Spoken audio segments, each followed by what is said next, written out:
Okay guys, तो आज हम लोग बात करेंगे मिनिमम सपोर्ट प्राइस के बारे में, मतलब कि एमएसपी के बारे में। ठीक है, तो एमएसपी एक ऐसा प्राइस है, एक ऐसा बेसिक प्राइस है जो कि खेती के सामानों पर लगता है, जो कि गवर्नमेंट ऑफ इंडिया लगाता है। ठीक है, अब ये खेती का सामान जो है वो फार्मर से, किसान से डायरेक्ट गवर्नमेंट ऑफ इंडिया खरीदती है।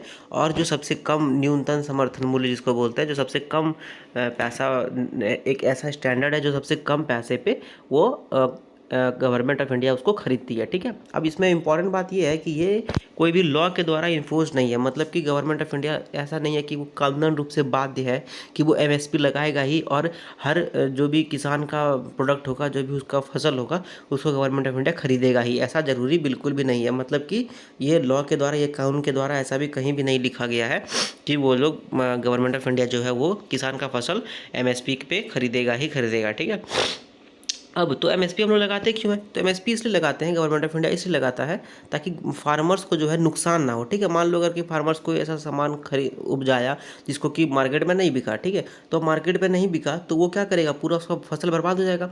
तो गवर्नमेंट ऑफ इंडिया बोलता है चलो ठीक है, आपका फसल बर्बाद ना हो और आप अगली बार फिर से खेती करो, इसलिए हम आपको क्या करेंगे, ऐसा प्राइस पे खरीदेंगे जिसमें आपका मतलब ज़्यादा नुकसान ना हो सके, और मार्केट के हिसाब से थोड़ा कम प्राइस लगे या ज़्यादा प्राइस लगे, बट आपका नुकसान नहीं हो। ठीक है, तो ऐसे प्राइस पे गवर्नमेंट ऑफ इंडिया उसको खरीद लेती है। ठीक है, तो इससे क्या होता है कि फार्मर्स का जो इंटरेस्ट है, फार्मर्स का जो रेट है, जो उसका मतलब मेहनत गया, वो उसका ख़राब नहीं होता, और थोड़ा सा तो उसको कुछ ना कुछ तो हक मिलता है उसका। ठीक है, तो कुछ उसको मदद मिल जाती है एमएसपी से। ठीक है, इंडियन गवर्नमेंट जो है वो 23 कमोडिटीज़ पे, मतलब कि 23 सामानों पर, 23 एग्रीकल्चरल आइटम पर, 23 ऐसा फसल पर एमएसपी लगाता है, और हर 2 साल में उसको चेंज करते रहता है। ठीक है, एमएसपी जो है वो एक ऐसा कमीशन लगाता है जिसका नाम है commission for agricultural cost and prices, जिसको सीएसीपी भी बोल सकते हैं। 2009 से CACP, commission for agricultural cost and prices, he MSP को फिक्स करता है। ठीक है, एमएसपी को रिकमेंड करता है कि आप ऐसा ऐसा एमएसपी लगाइए, और गवर्नमेंट ऑफ इंडिया उसको फिक्स कर देती है। ठीक है,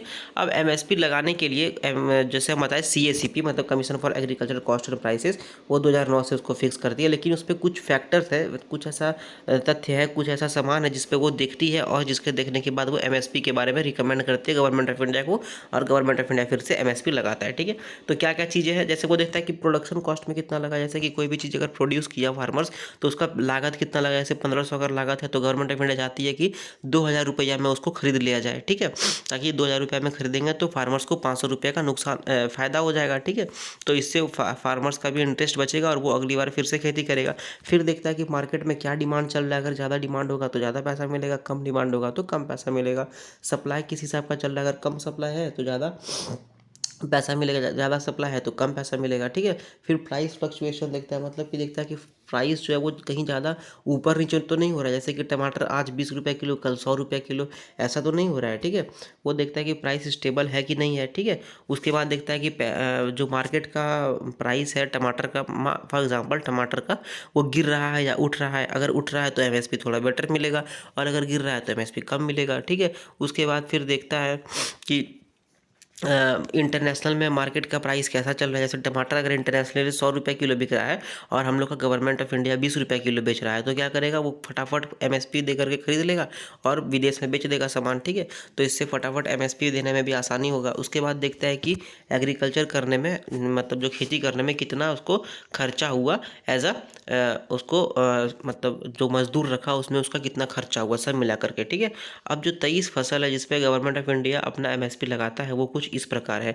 अनाज का 7 फसल है, जैसे कि गेहूं पे लगाता है, धान पे लगाता है, बाजरा पे, जौ पे, ज्वार, रागी और मक्का पे ये एमएसपी लगाता है।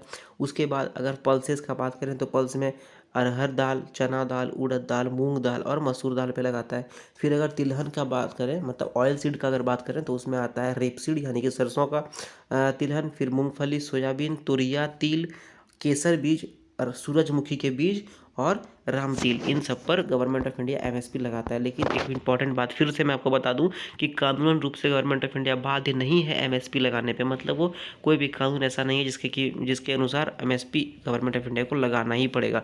वो तो फार्मर्स का वेलफेयर के लिए एमएसपी लगता है। ठीक है, तो अगर ये वीडियो आप लोग यहाँ तक देख चुके हैं, और अगर ये वीडियो आपको अच्छा लगे तो प्लीज़ इसको लाइक कीजिए। इस वीडियो से अगर किसी को फ़ायदा हो तो उसको शेयर कीजिए, और इस पर अगर कुछ भी पूछना हो, कुछ भी बताना हो, कुछ भी आपको बताना हो तो कमेंट कीजिए, और इस चैनल को प्लीज़ प्लीज़ प्लीज़ सब्सक्राइब ज़रूर कीजिए। थैंक यू वेरी मच, और बेल नोटिफिकेशन भी ऑन कर लीजिए। Thank you very much.